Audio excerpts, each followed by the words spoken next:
Well, hello there, and welcome to Unwrapped with Marapolsa movies. It's our very first episode, and we're so glad that you're here. We're so glad that you decided to tune in. We're excited. Thank you for believing in us and tuning into this podcast. We promise you a swell time. All right, let's get into it. So first of all, we just want to congratulate Funke Akindele. She's been a monster in the industry.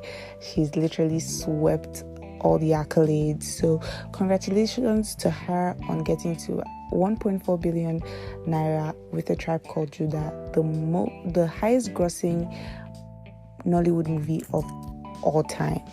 And I remember we gave this movie a 10 over 10. It was fantastic. The movie is actually high quality, top notch, and she deserves everything she's getting, right? The movie just left the cinema like a week ago or 2 weeks ago, and it was a very long run. That's to show you that it was selling, and rightfully so. So a big congratulations to her on this milestone. She replaced herself again at number one, and she will remain number one for a long time, I think. So congratulations to her. Also, congratulations to Pere and the Patriots. Pere released a movie he produced himself called A Tribe Called A Silent Intruder, a movie about a madman claiming to be a therapist. Let's just call it that, okay? Very, very good movie. I mean, their hearts were in it. The story was okay, but the only issue, like I stated in my former review, the only issue I had with the story was that at some point they started to derail, and then the ending was rushed, and just a bunch of things happened at that part that didn't make any sense, right? And it was just very rushed. A lot of things were skipped over, glossed over, and there was a lot of oversight there. But from the beginning, the pacing was very good. The story was good. The character development was top notch as well. Uche Montana did a good job. The person who played her husband did a fantastic job. Pere did a wonderful job, even though some scenes were kind of cringe.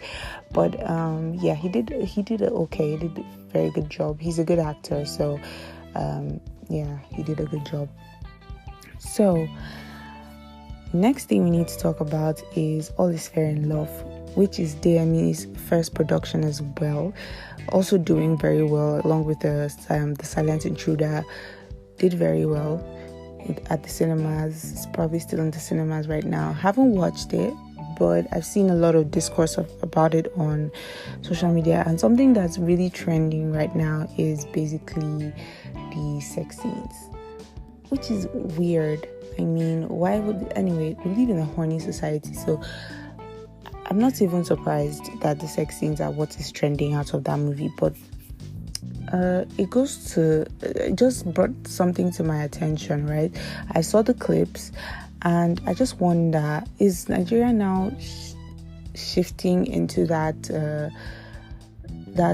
mode of doing nude scenes? Because I feel like it's a soft launch kind of thing. They're soft launching it.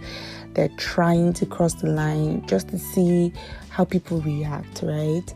There were nude scenes in Election Yoba, but it was from background characters, so it didn't really cause a lot of discourse. The one with Nancy Simi had discourse, but then Nancy Simi was quick to clear the air that it was a body double, which made people pipe low. Bimbo Ademoye's scene also in Anikulapo, the first movie, also sparked a lot of controversy, and she had still cleared the air that it was a body double. No, it wasn't body double, it was body makeup, which is weird. Like, what's the point of doing that? But it wasn't her real body, it was just prosthetics. But then again, let's just evaluate this, right?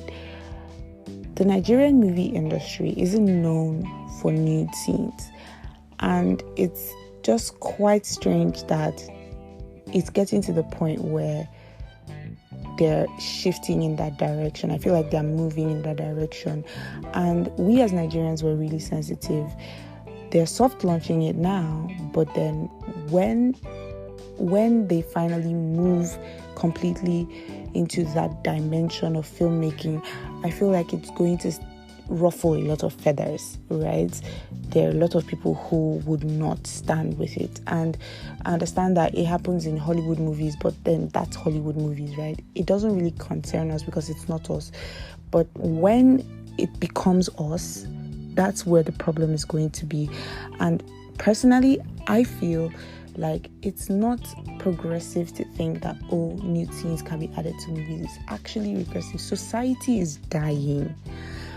But that's by the way. But I do not recommend Nigerian movies adopting new teens. I just do not.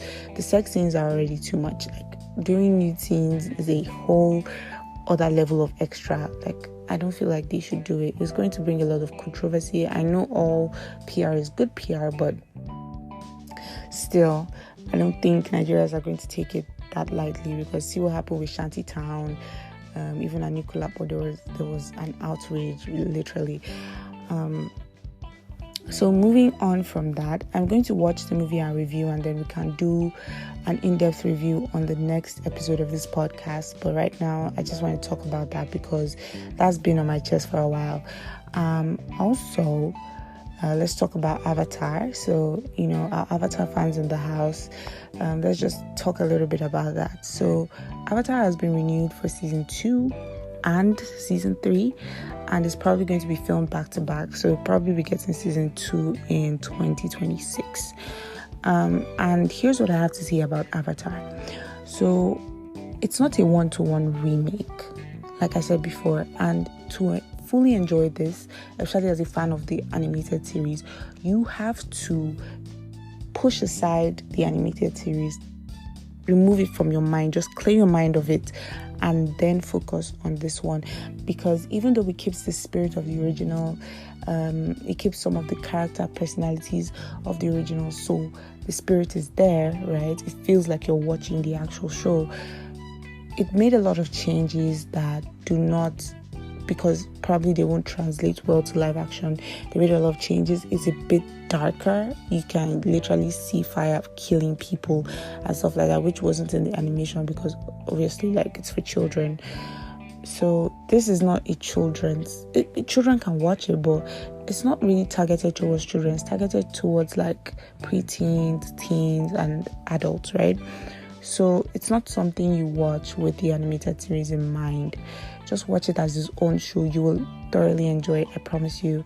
The only issue I have with it is the fact that Aang didn't learn any water bending. Like, he didn't even touch a drop of water. I don't understand this. Like, I understand that he did the whole Koizilla thing at the end, which he was bending water, but that was in the Avatar state, and he was bound to the ocean spirit, so obviously he could bend water at that point. But he didn't do any training. Like, the whole point of the first season was that he wanted to learn water bending, learn with Kitara, got to the North, learned with Master Paku, but he didn't learn any. Like, it's strange. It's really strange, guys. Like, tell me what you think about it. What do you think was the reason for that? Because literally the showrunners need to come and tell us the reason why, because I can't fight. I can't literally throw hands. So that's the only issue I had with it. I love the characters, and actors make the characters even better. I loved Gordon Komi as Aang. I loved Dallas Liu as Zuko. That guy, Dallas Liu, throw away Timothy Chalamet, throw away Glenn Powell, throw all of them away, throw those Hollywood heartthrobs that people don't even watch them for their acting, just watch them for their face and their fine face. Look at Dallas Liu. That guy is something. He's a gem. He's a gem, and he's a fine face too. He's I think he's Chinese or Japanese. He's Chinese. And he's a fine guy too. I mean, forget the ponytail he had in Avatar. Look at his Instagram. He's a fine dude, right? So y'all cannot tell me that he's not the next big thing in Hollywood. If Hollywood sleeps on him, I know that there's a problem somewhere, because Timothy Chalamet cannot act more than Dallas Liu. Yes, I said it. So yeah, Anyway, that's by the way, right? So Dalasliu, beautiful. Ian Usli, which is like, he was the most hated because they said he lied about his heritage. But anywho, he did really well. He's actually soccer. I now see why they casted him, and they also did not really pay any mind to that controversy. He's soccer. He's like the best soccer they can find. I promise you that. Also, Katara she was okay. I feel like she would do better in season 2 because the acting, I didn't understand it this season.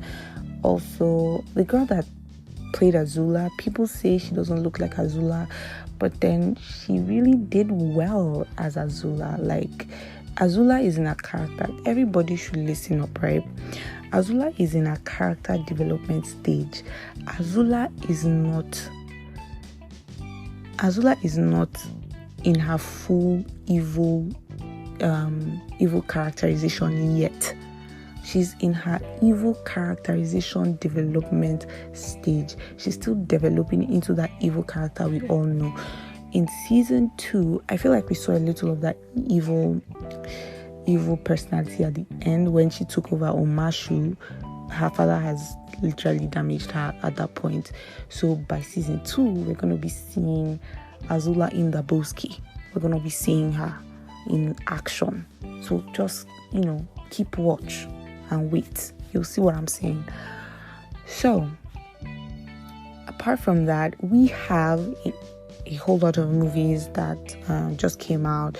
We have Anikula Body series, which we are yet to review. We'll review that soon. We also have Life on Prime, and we also have new movies coming out. We have The Beast of Two Worlds by Ni Akimolayan. We also have Casa de Novia, still by the same person. He just released Rainmakers on Prime recently. So there's a lot of new movies coming out. Damsel is coming out today on Netflix, or it came out today on Netflix. That would also be reviewed.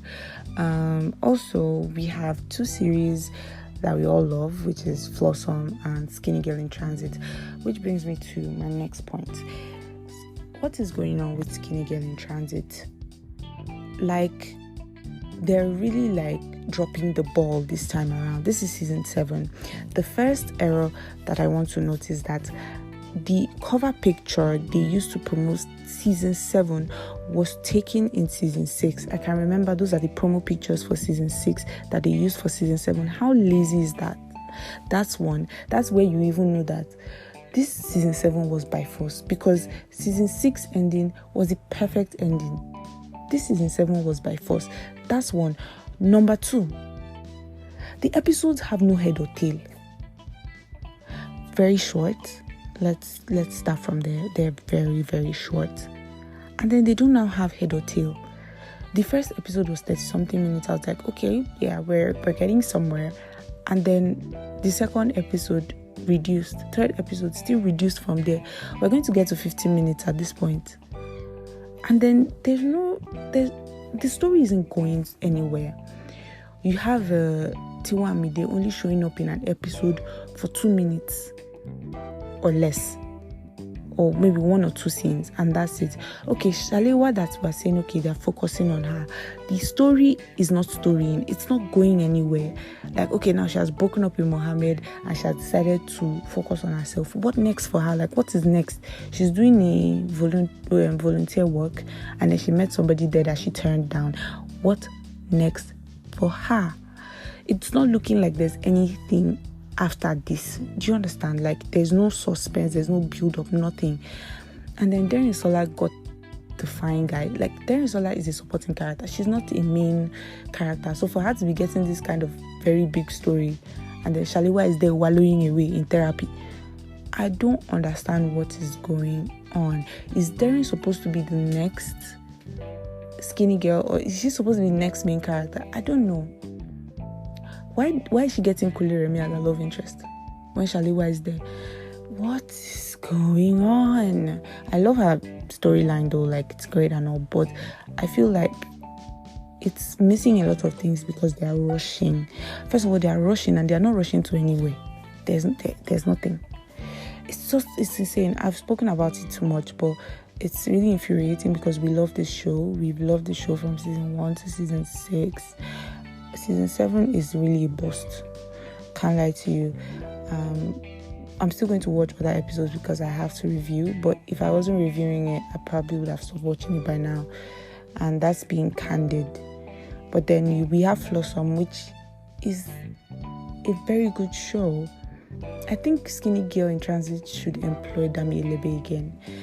She wrote season 1 and season 2, I think season 3 as well. She wrote the first few seasons, and you can literally see how it went downhill after she left. Dami Elebe is one of the best series writers. I haven't seen a movie she wrote, but she's one of the best series writers in Nigeria.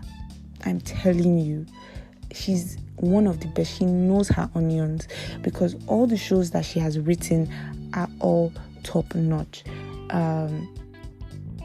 She wrote Far From Home. I couldn't put that series down until it ended. She wrote the first few seasons of Skinny Girl in Transit. That's why we even like Skinny Girl in Transit now. She wrote The Men's Club. We're literally neck deep inside that place. She wrote she wrote Flossom. Look at it. Flossom is amazing. And the thing is, she doesn't even repeat stories. Like there's some writers that if you watch 3 or 4 of their works, you see similarities. No similarities at all. The only similarity between Flossom and The Men's Club is that it's the same producer, so they both have the same soundtracks. That's it. She's amazing. And I feel like she should do like a boot camp for other writers, so they will know what they're doing and they will get good content, because I don't understand what's happening. So yeah, Skinny Girl in Transit is a bust this season. I just have to say it, right? So that being said, I hope you enjoyed this episode. I hope that it was as entertaining for you. I hope I didn't ramble too much, because I love movies, so I always ramble. So thank you everyone for tuning in. I hope you enjoyed this episode, and I hope you'll be tuning in next episode, which is going to be coming on the last Friday of this month. So watch out. Okay. Thank you guys for joining and tuning in. Please subscribe, like, comment the best part of this episode for you. Comment your thoughts on whatever it is that I said. And yeah, I'll see you in the next one. Please like, share, subscribe, follow, and just comment. Yeah, thank you very much for tuning in, and I'll see you in the next one. Bye-bye.